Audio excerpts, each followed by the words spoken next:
আসসালামু আলাইকুম। আমি লেফটেন্যান্ট KSM ইন্তিসার ইনজামাম, বাংলাদেশ নৌবাহিনীর একজন।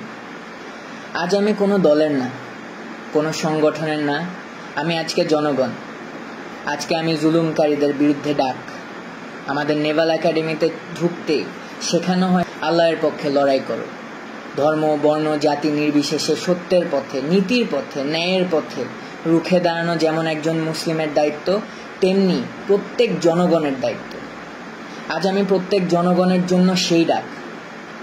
আমার এই ডাক কতদূর যাবে আমি জানি না, তবে বন্ধ করানোর জন্য রাজাকার, BNP ইত্যাদি নাম দেওয়া হবে। দাড়ি দেখে বলবে আমি জামাত শিবির, তবে আমি একজন বীর প্রতীক সন্তান।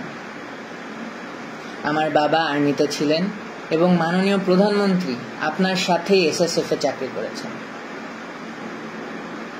তবে জনগণ এইসব আর খায় না। Enough is enough. আমাদের দেশ আজ ভালো নেই। আমাদের জনগণ আজ আর্তনাদ করছেন।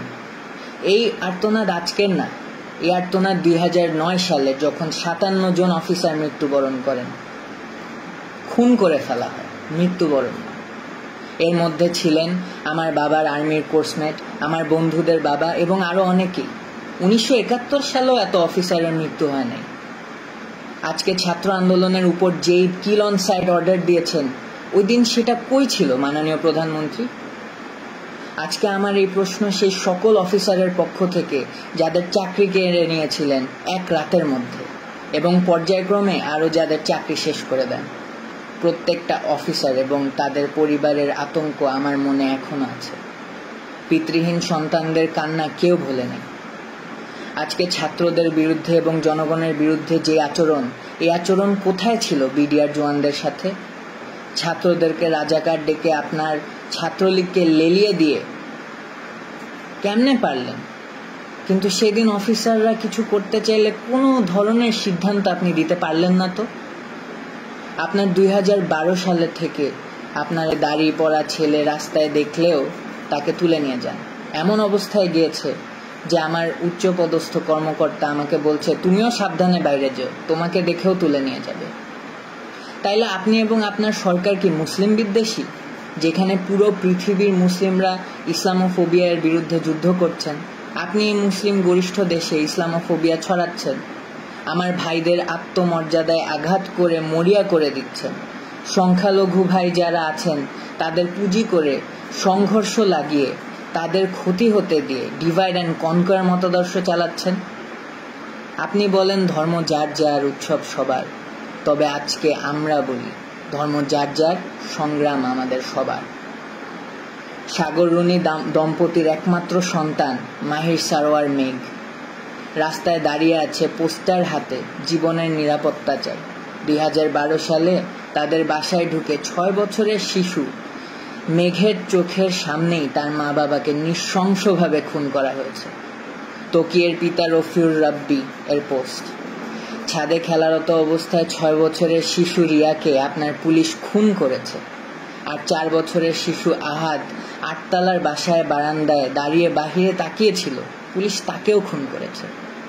সরকার যেমন ভাবে মানুষের নিরাপত্তা দিতে ব্যর্থ, তেমনি আপনি আপনার আশেপাশের পোষাদের নিয়ন্ত্রণ করতে ব্যর্থ। আর আপনার শেখ পরিবার নিয়ে তো আর নাই বলি। প্রত্যেকটা মসজিদে জোরপূর্বক দোয়া করাচ্ছেন, আবার এরা এদের মতো সন্ত্রাসবাদ আচরণ চালিয়ে দেশের মানুষদের ক্ষতি করতেই আছে। ছোট ছোট বাচ্চাদের 2020-এ সুশীলদের ভিতর থেকে যারা সৎসাহসী প্রতিবাদী, এরা সবাই ক্ষতিগ্রস্ত। এবং তার সাথে যুক্ত হলো মেজর সিনহা এবং আবরার ফাহাদের হত্যা।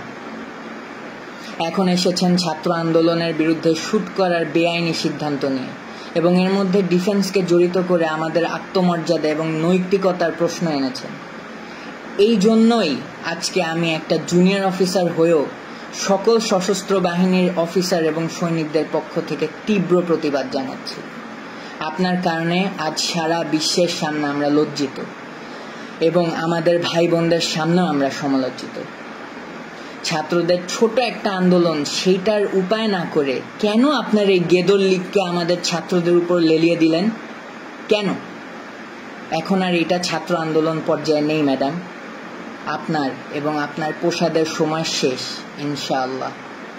আজ আমার বার্তা শেখ হাসিনার কাছে না, আজ আমার বার্তা সবার আগে আমার সৈনিক, নেভির নাবিক এবং এয়ারফোর্সের এয়ারম্যানদের নিকট। আপনারা আমাদের ভাই, আপনাদের শক্তিতে শক্ত 3 বাহিনী। আপনারা যদি চান জনগণের পক্ষে, আপনারা সবচাইতে বড় ঢাল। অফিসার আছে, চেইন অফ কমান্ড আছে, তবে এইসব বানানো কি দালাল রাজনীতিবিদের চাকরগিরি করতে? বীর সৈনিকদের এই কলিজা। আমি জানি যে আপনাদেরও ভিতর অনেক ক্ষোভ, সত্যের পথে দাঁড়াতে না পেরে। আজকেই সময়, এই হয় জনগণের পক্ষে অস্ত্র ধরেন অথবা ভুলে যান যে আপনি একজন সৈনিক। Sir, I am reaching out to all my seniors and juniors within the 3 forces. This is that historic moment, sir. This is when you choose the right side. Let's make a difference. Sir, আমি আপনাদেরকে একজন একজন করে rich করতে পারিনি, কারণ কার মনে কি সেটা বোঝা আমার পক্ষে সম্ভব না। আমার এই জন্যই বের হয়ে আসতে হলো, কারণ আমাদের মনের কথা কারো না কারো তুলে ধরতেই হবে। তার জন্য হলাম আমি বলির বকরা। সবাই আমরা সুসন্তান। আমি জানি আপনারা জনগণের পক্ষ যেতে দ্বিধাগ্রস্ত হবেন না। Either take power to assist or assist the citizens of the nation to make things right. Sir, 3 বাহিনীর প্রধান স্যারদের নিকট কিছু কথা। জেনারেল আজিজ, বেনজির, হারুন, বিপ্লব কুমার, এদেরকে দেখেন এবং অন্যান্য সকল তাদের ফলেন পনদেরকে দেখেন। তাদের ব্যবহার শেষ, তাদেরকে টিস্যুর মতো ফেলে দেওয়া হয়েছে, যদিও তারা এককালে দুর্নীতি রাজার মতো করেছে। স্যার, সশস্ত্র বাহিনী কোনো পুতুল বাহিনী না। আজকে আপনাদের সিদ্ধান্তের উপর আমাদের পূর্বের এবং আগামীর আত্মমর্যাদা নির্ভর করে। স্বার্থান্বেষী সরকার কার স্বার্থে চলে সেটা আমরা সবাই বুঝি। তাই স্যার, দিন শেষে আপনারাই লুজার। কেননা আজ এই খুনি শোষকদের পক্ষে থাকলে দিন দুনিয়া দুইটাই হারালেন। আমাদের কাজ শেখ হাসিনার জন্য মূর্তি বানানো না, বা লেডিস ক্লাব চালানো না, বা সরকারের পক্ষে পাচাটা কর্মকাণ্ড করা না। যদি থাকতেই হয় তাহলে জনগণের পাশে থাকা।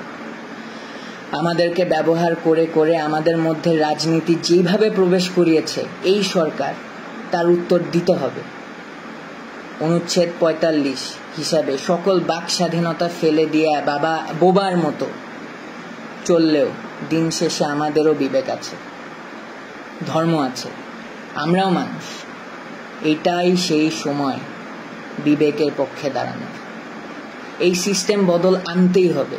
জাতি পঙ্গু হয়ে যাচ্ছে, যেটার পরিচয় আমরাই। আমরা এতটাই জিম্মি হয়ে গিয়েছি যে আমাদের ঠিককে ঠিক বলার ক্ষমতা নেই। আমাদের সম্মান, ঐতিহ্য এবং মূল্যবোধ তুলে ধরার সময় আজকেই।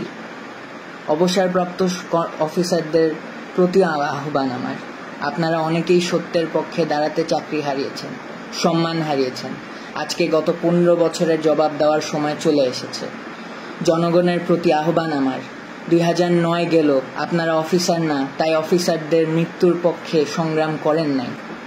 এরপর আবার 2018-তে ওরা এসেছিল 18-র কোটা আর নিরাপদ সড়ক চাই আন্দোলনের ছোট ছোট বাচ্চাদের, ছেলে মেয়েগুলোকে গুম খুন করতে।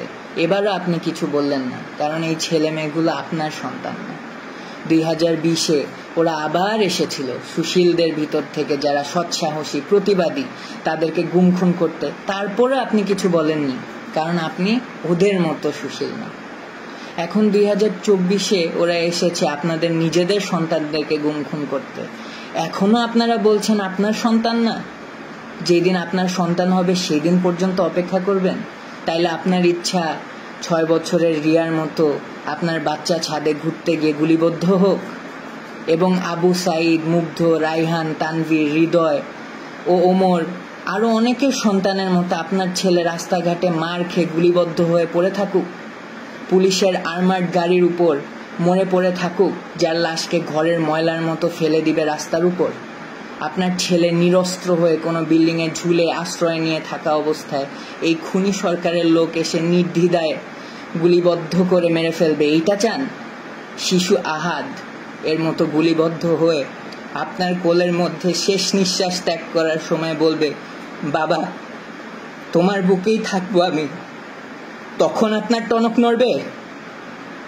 এটা না চাইলে ধর্ম বর্ণ নির্বিশেষে রাজপথে আসেন। জনগণের সাথে মিলে সশস্ত্র বাহিনী এই দাবি পূরণের জন্য জনগণের সুরক্ষা নিশ্চিত করবে এবং জনগণের স্বার্থে অস্ত্র ধরবে, এইটাই আমার প্রত্যাশা। আপনারা মনে রাখবেন, বহিরাগত শক্তি এখন দেশে বিদ্যমান। তারা অনেক উপায়ে দুই পক্ষের মধ্যে সহিংসতার সৃষ্টি করতে সন্ত্রাসী কর্মকাণ্ড চালাবে এই খুনি সরকারকে টিকায় রাখতে। তাই ছন্নছাড়া হবেন না, সবাই রাজপথে নামেন।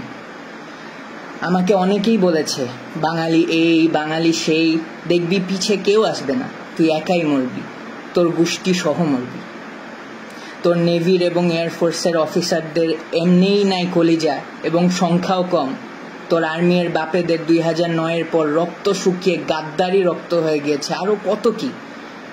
আমি কি বলেছি জানেন?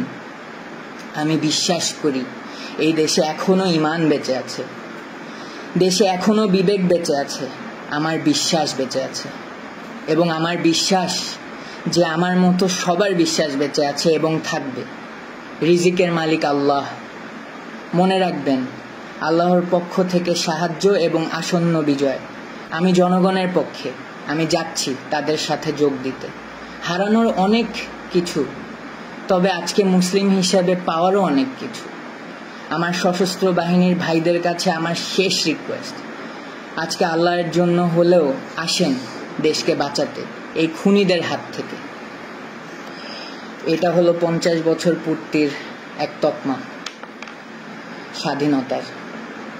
এই তকমা আমি খুলে ফেললাম। এরপরে যতগুলো তকমা লাগবে প্রত্যেকটা বুলেটের এক একটা রক্তের দাগ হিসেবে তকমা। ফি আমানিল্লাহ।